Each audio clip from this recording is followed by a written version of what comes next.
कि आनंदमानंदकरं प्रसन्नं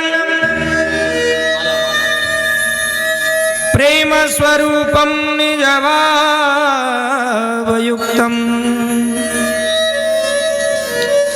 रसिकेन्द्रमीड्यं भवरोग्यवेद्यं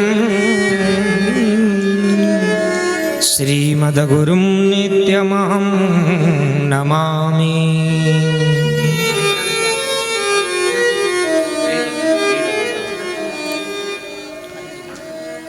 यो ब्रह्मरुद्रसुखनारद भीष्ममुख्यैः रालक्ष्यतो न सहसा पुरुषस्य तस्य सद्यो वशीकरणचूर्णमनन्तशक्तिम् तं राधिकाचरणरेणुमहं स्मरामि। रसघनमोहनमूर्तिं विचित्रकेलिमहोत्सवोल्लसितं श्रीराधाचरणविडोलित सुरुचिरशिखण्डं हरिं वन्दे।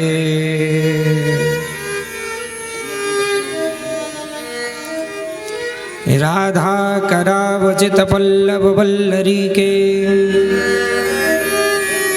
राधा पदांक विलसन मधुर स्थली के राधा यशो मुखर मत्त खगावली के राधा विहार विपिने रमता मनोमी।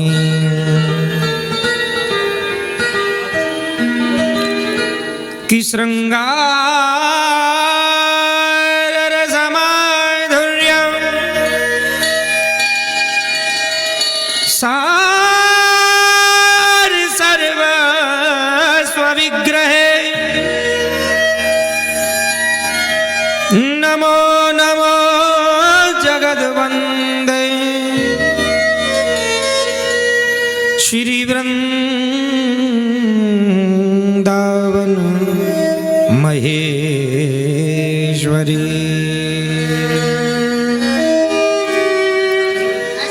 सब सोहितन सकाम मति वृंदावन विश्राम श्री राधा वल्लभ लालिको हृदय ध्यान मुख नाम। तनहि राग सतसंग में मनहि प्रेम रस भेव सुख चाहत हरिवंश हित सुकृष्ण कल्पतरु से।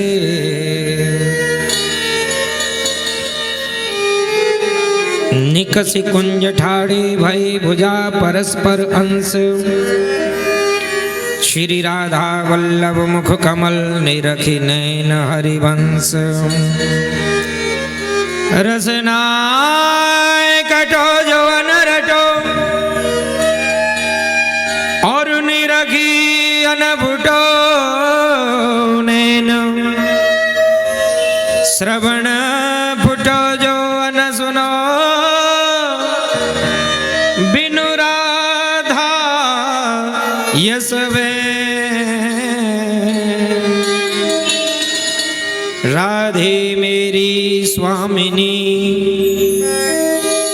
मैं राधे जो को दास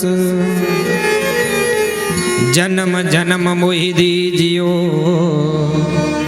श्री वृंदावन को वास। सब द्वारन को छाड़ के मैं आयो तेरे द्वार। अहो वृषभानु जो की लाडली निक मेरी ओर निहार।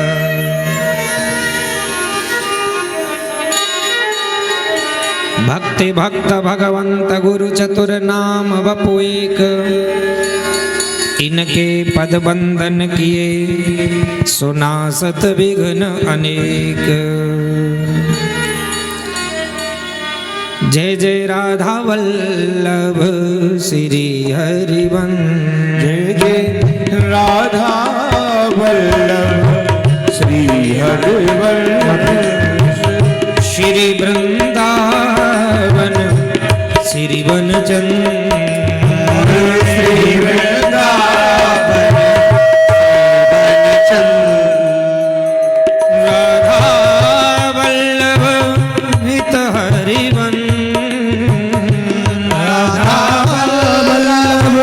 हित हरिवंश। हित श्री वृंदावन हित वनचंद्र। हित श्री वृंदावन हित वनचंद्र। राधा वल्लभ श्री हरिवंश। जय जय राधा वल्लभ श्री हरिवंश। श्री वृंदावन श्री वनचंद्र। ओ श्री वृंदावन श्री वनचंद्र। दोनों हाथ उठा के बड़े भाव से तालियों की सेवा करें। जय हो।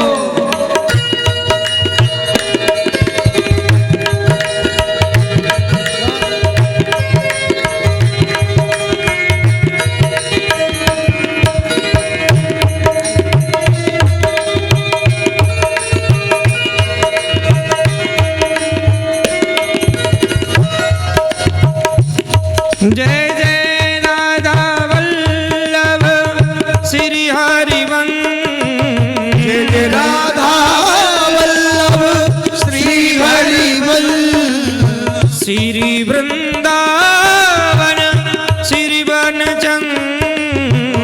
श्री वृंदावन श्री वनचंद्र। राधा वल्लभ रंगीलो हरिवंश। राधा वल्लभ श्री हरिवंश। रंगीलो श्री वृंदावन रंगीलो वनचंद्र। रंगीलो वृंदावन रंगीलो वनचंद्र। जय जय राधा वल्लभ हित हरिवंश। जय जय राधा वल्लभ श्री वनचंद्र। जय जय श्री वृंदावन श्री वनचंद्र।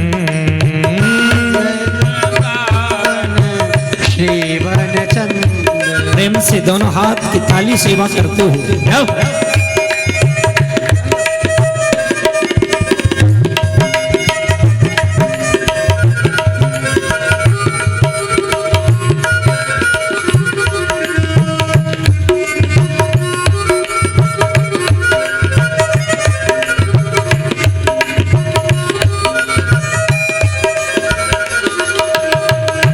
श्री वृंदावन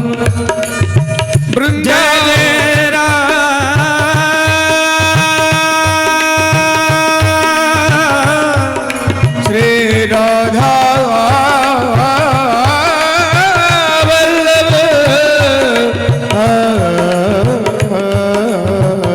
राधा वल्लभ श्री हरिवंश।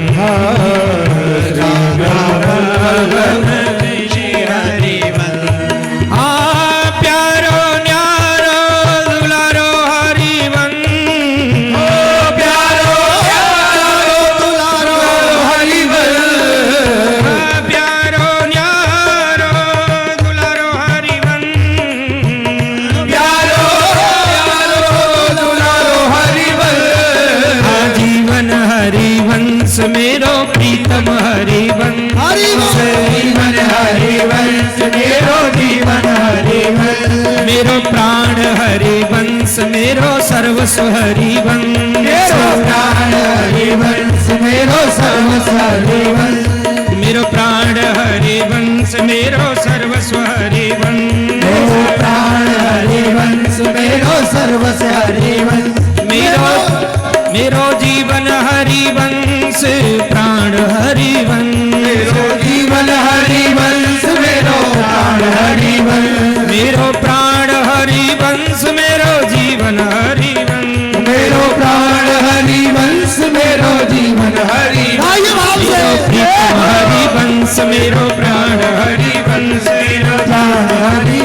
मेरो प्राण हरिवंश मेरो प्रीतम हरिवंश मेरो जीवन हरिवंश जीवन हरिवंश मेरो जीवन हरिवंश राधा राधा राधा राधा राधा राधा श्री राधा राधा राधा राधा श्री राधा राधा राधा राधा श्री राधा राधा राधा राधा श्री राधा राधा श्री राधा राधा श्री राधा राधा श्री राधा राधा श्री राधा राधा राधा श्री राधा राधा हमारी राधा हमारी राधा प्राण धन राधा जीवन धन राधा प्राण धन राधा जीवन धन राधा सर्वस्व राधा सर्वस राधा प्यारी राधा प्यारी राधा दुलारी राधा दुलारी राधा जीवन धन राधा धन राधा प्राण धन राधा जीवन धन राधा परम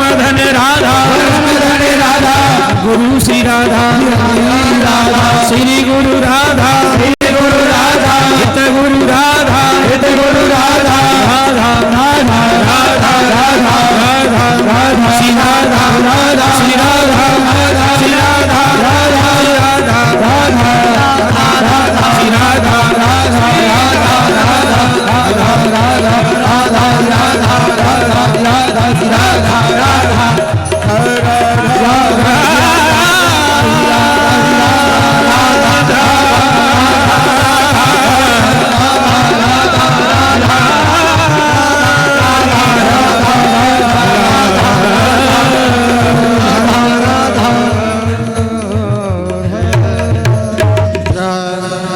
जय जय श्री राधे श्याम बोलिए श्री राधा वल्लभ लाल जी महाराज की जय हो। महाप्रभु श्री हित हरिवंश चंद्र जी महाराज की जय हो श्री रास मंडल विहारिणी बिहारी जी की जय हो श्री हित वृंदावन विहारिणी बिहारी जी की जय हो श्री हित यमुना रस रानी की जय हो श्री हित वृंदावन धाम की जय हो श्रीमद् भागवत महापुराण की जय हो श्री सुखदेव जी महाराज की जय हो श्री राजा परीक्षित की जय हो समस्त रसिक मंडली की जय हो पूज्य महाराज श्री जी की जय हो सदगुरुदेव भगवान की जय हो समस्त भक्त मंडली की जय हो जय जय श्री राधे श्रीधार वंश परम मंगल में परात्पर अखिलेश्वर कारण करुणा वरुणाले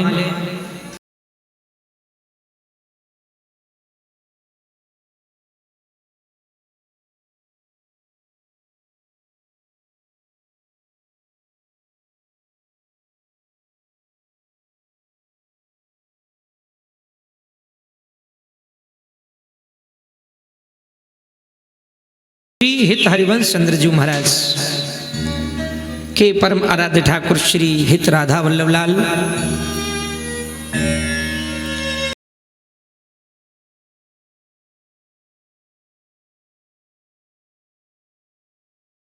महाराज श्री हित ध्रुवदास जी महाराज श्री हित नागरीदास जी महाराज प्रत्यक्ष अप्रत्यक्ष समस्त रसिक जन भावुक जन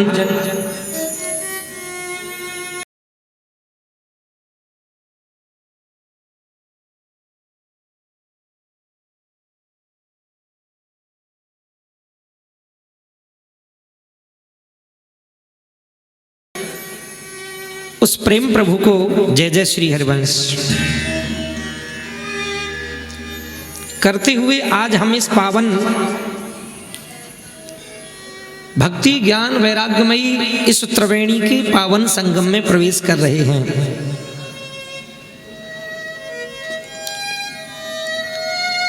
और एक जन्म का नहीं, भागवत जी में वर्णन आता है, भाग्योदयेन बहु जन्म समर्जते न सत्संगम चलवते पुरुषो यदा वै अज्ञान हेतु कृत मोह मदांधकार नासम विदाय ही ततोदयते विवेक।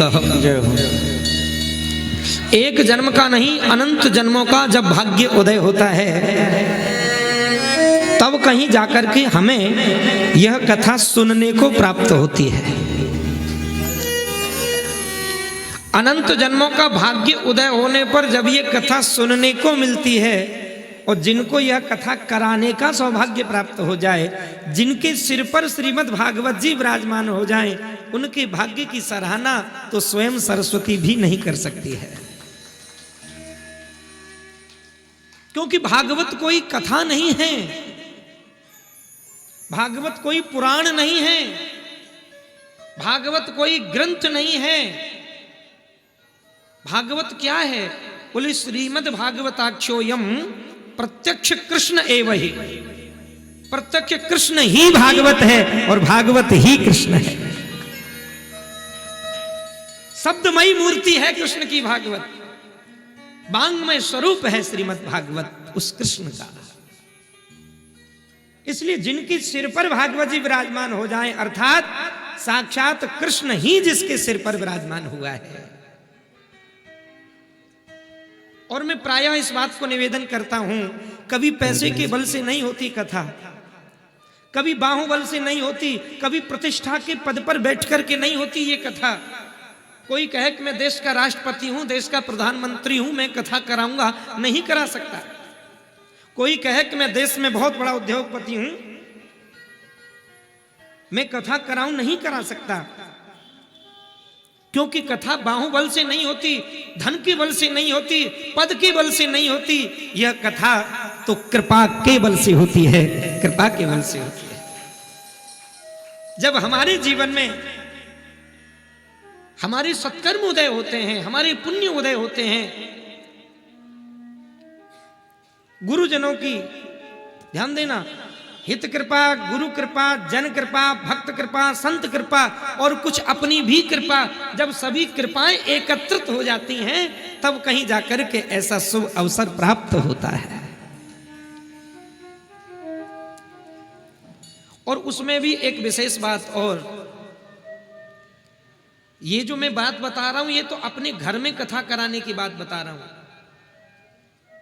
क्योंकि घर में बैठ करके कथा करने का इतना फल है, और यही कथा अगर किसी मंदिर में करी जाए तो उसका 10 गुना फल हो जाता है।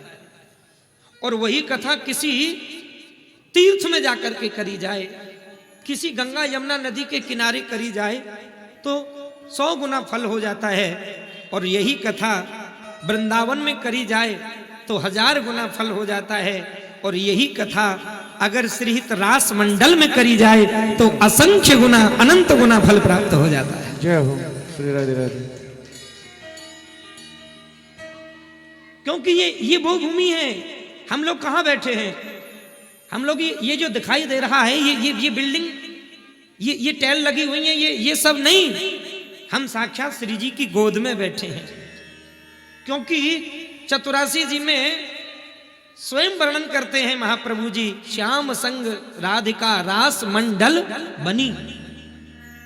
स्वयं राधा ही रास मंडल का स्वरूप धारण करके यहां पर विराजमान है।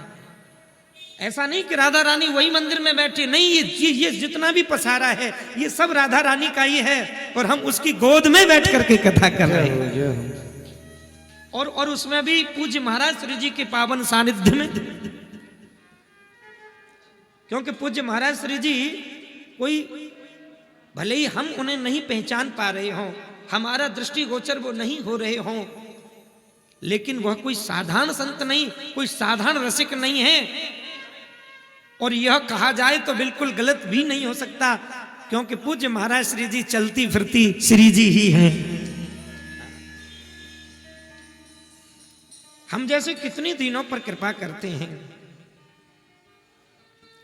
उनकी पावन सानिध्य में और इस रास मंडल में बैठ करके कथा का एक अलग ही आनंद होता है। श्रीमद् भागवत कथा की सुनने का फल क्या है, श्रीमद् भागवत कथा क्यों सुनी जाती है, इसका महात्म्य क्या है। कोई भी हम कथा करते हैं तो सबसे पहले महात्मा आता है। महात्मा का अर्थ होता है महिमा, यानी पुराण की जो महिमा है वो महात्मा से पता लगती है कि इसकी महिमा क्या है। महात्मा माने महिमा। इसकी महिमा क्या है, इस कथा की विशेषता क्या है, क्यों सुनी जाती है और इसके सुनने से क्या फल प्राप्त होता है, ये सब बातें महात्मा से पता लगती हैं। और भागवत जी की महिमा 2 पुराणों ने गाई है। क्योंकि महिमा कोई अपनी प्रशंसा अपने आप करे तो लोग उसको मूर्ख कहते हैं। कोई अपनी बड़ाई अपने आप करे तो क्या कहेंगे, बड़ा मूर्ख है, अपनी आप अपनी बड़ाई कर रहा है। लेकिन उसकी बड़ाई कोई दूसरा करे मायने तो ये रखता है। इसलिए भागवत की महिमा भागवत में नहीं अन्य पुराणों में गाई है। अन्य पुराण भागवत जी की महिमा को बताते हैं। और 2 पुराण हैं, एक है पद्म पुराण और एक है स्कंद पुराण। हम जो महात्मा श्रवण करते हैं ये पद्म पुराणोक्ति महात्मा है, जिसमें गौकर्ण धुंधकारी आदि का प्रसंग है, वह हम निवेदन करेंगे। स्कंद पुराण में वज्रनाभ आदि का गोवर्धन कुसुम सरोवर में यह कथा हुई है, वहां का प्रसंग है। तो प्रमुख कथा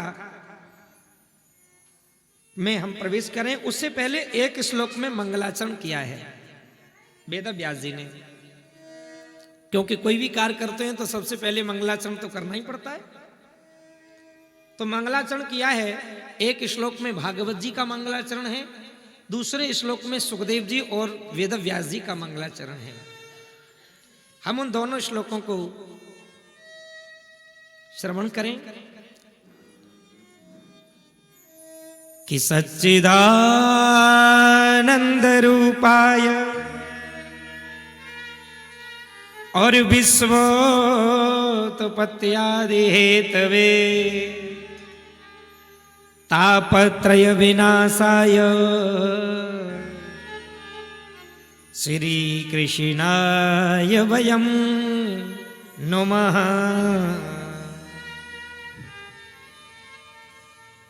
ये महात्मा का प्रथम श्लोक और भागवत जी का प्रारंभ सत्य शब्द से होता है। महात्मा भी सच्चिदानंद से प्रारंभ किया और भागवत जी का जब स्कंद प्रारंभ करते हैं तो भी सबसे पहले श्लोक में आता है सत्यम परम धीमहि। हम उस परम सत्य का ध्यान करते हैं। भागवत कृष्ण स्वरूप है, कृष्ण का ध्यान नहीं किया। भागवत में राम कथा भी आती है तो राम का ध्यान नहीं किया। भागवत में नरसिंह कथा भी आती है तो नरसिंह का ध्यान नहीं किया। भागवत में वामन कथा भी आती है तो उनका ध्यान नहीं किया। किसका ध्यान किया? सत्य का। भागवत जी के जब महात्मा के प्रारंभ में सत्य, स्कंद के प्रारंभ में सत्य और भागवत जी का जब मध्य आता है दशम स्कंद का प्रारंभ, तो वहां भी देवता गर्भस्तुति में वर्णन करते हैं सत्य प्रथम सत्य परम त्रिसत्यम सत्यस्य योनिम निहतम च सत्ये सत्यस्य सत्यभृत सत्यनेत्रम सत्यात्मकम त्वां शरणं प्रपन्नाः। वहां भी सत्य सत्य कह करके पुकारा। और भागवत जी को जब ब्राह्म देते हैं तो वहां भी सत्य बदिताधुना, सत्य कह करके ही ब्राह्म दिया है। भागवत जी के प्रारंभ में सत्य है, भागवत जी के मध्य में सत्य है, भागवत जी के ब्राह्म में सत्य है। इसका अर्थ यह हुआ कि भागवत सत्य स्वरूप है, सत्य स्वरूप है। जय हो। और ये सत्य क्या है? सत्य क्या है? क्या पृथ्वी सत्य है? क्या आकाश सत्य है? क्या ब्रह्मा सत्य है? क्या विष्णु सत्य है? क्या शंकर सत्य है?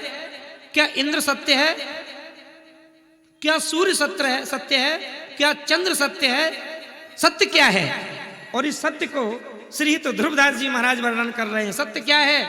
सत्य वो है जो कभी मिटे नहीं, वो है सत्य। एक दिन पृथ्वी नहीं रहेगी, आकाश नहीं रहेगा, सूर्य नहीं रहेगा, चंद्र नहीं रहेगा, ये कोटान कोट देवता नहीं रहेंगे, लेकिन वो सत्य रहेगा। कौन रहेगा? कि चंद्र मिटे दिनकर मिटे और मिटे त्रिगुण विस्तार और दृढ़ व्रत श्री हरिवंश को और मिटे न नित्य विहार। ये सत्य है। चंद्र मिट सकता है, दिनकर माने सूर्य मिट सकता है, मिटे त्रिगुण विस्तार, नीचे के अतल वितल तलातल महातल रसातल पाताल, ऊपर का भूरलोक महारलोक जनलोक सप्तलोक सत्यलोक, ये सब एक दिन मिट जाएगा। लेकिन क्या नहीं मिटता है? बोले दृढ़ व्रत सिरी हरिवंश को मिटे न नित्य विहार। हितजू का जो नित्य विहार है वो कभी नहीं मिटता है, वो अटल रहता है। क्यों?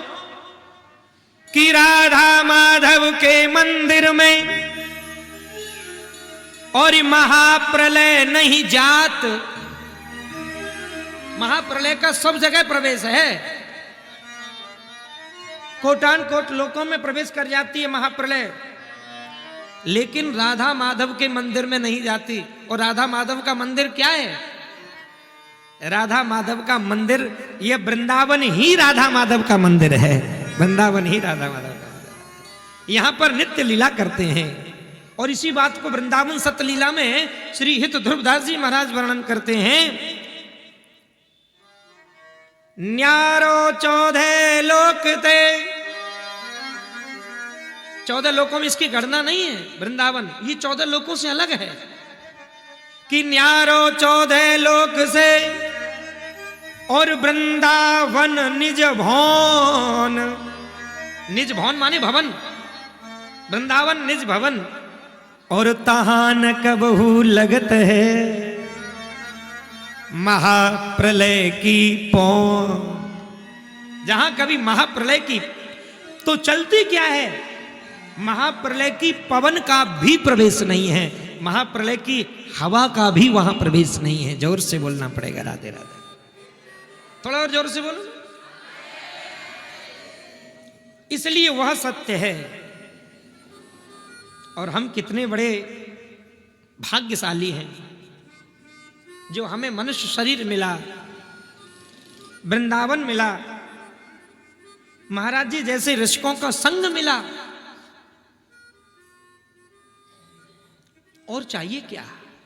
क्योंकि यह संयोग बार बार नहीं मिलता है, बार बार यह बनत नहीं। यह संयोग अनूप और मानुष तन वृंदाविपिन रसिकन संग विधि रूप। बार बार यह संयोग नहीं मिलता है। हम मनुष्य बन जाएं, और मनुष्य बनकर के भी वृंदावन प्राप्त नहीं होता। हमको अमेरिका में जन्म मिल जाता अथवा भारत में ही कहीं मिल जाता। ऐसे लोग आज भी हैं जो आज तक वृंदावन नहीं आए। हम कल ही कथा करके आए हैं विधुना से आगे, आपको तो मालूम है। तो वहां पर कितने लोग ऐसे मिले जिन्होंने आज तक वृंदावन नहीं देखा। कितने लोग ऐसे, उनको यही नहीं पता कि वृंदावन में है क्या, कहां बसा है वृंदावन, वृंदावन की महिमा क्या है, नहीं पता उनको। हम कितनी बड़े भाग्यशाली हैं जो हमको मनुष्य शरीर मिल गया, और मनुष्य शरीर मिलने के बाद में वृंदावन मिल गया। और वृंदावन में भी महाराज श्री जैसे रसिकों का संग मिल गया, रसिकों का आशीर्वाद मिल गया।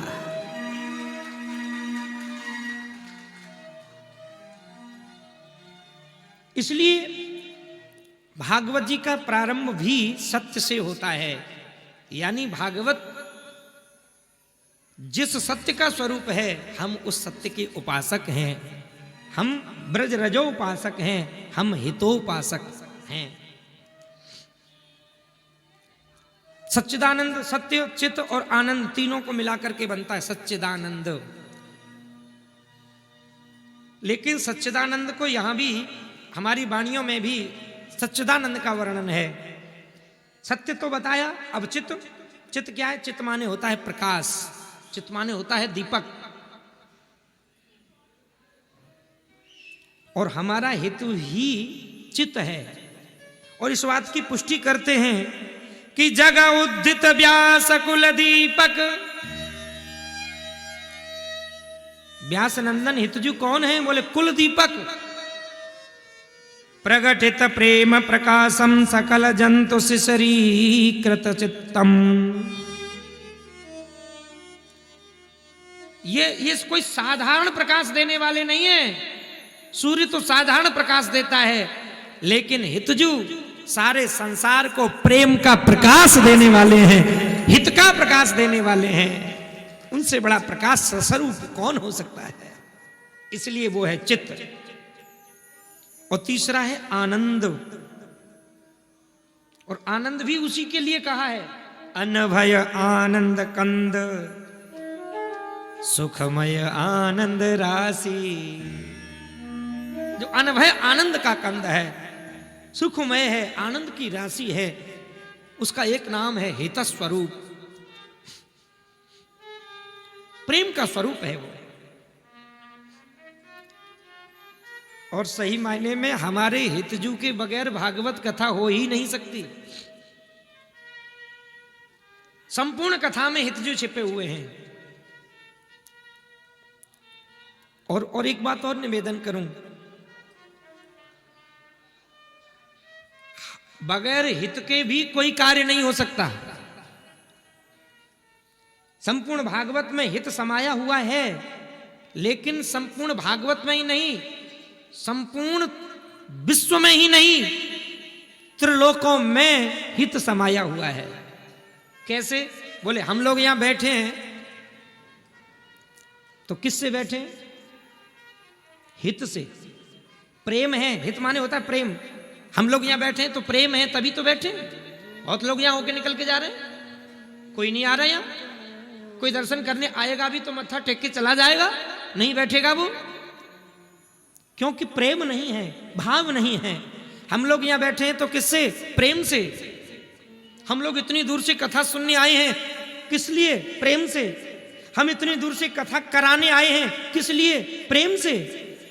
हम लोग ये वस्त्र पहनते हैं, इसमें भी हित छुपा हुआ है। हम लोग भोजन करते हैं, उसमें भी हित छुपा हुआ है। हम लोग सोते हैं, उसमें भी हित है। सोने में भी हमारा हित है, भोजन करने में भी हमारा हित है, वस्त्र पहनने में भी हमारा हित है। अथवा हित के बगैर कोई कार्य हो ही नहीं।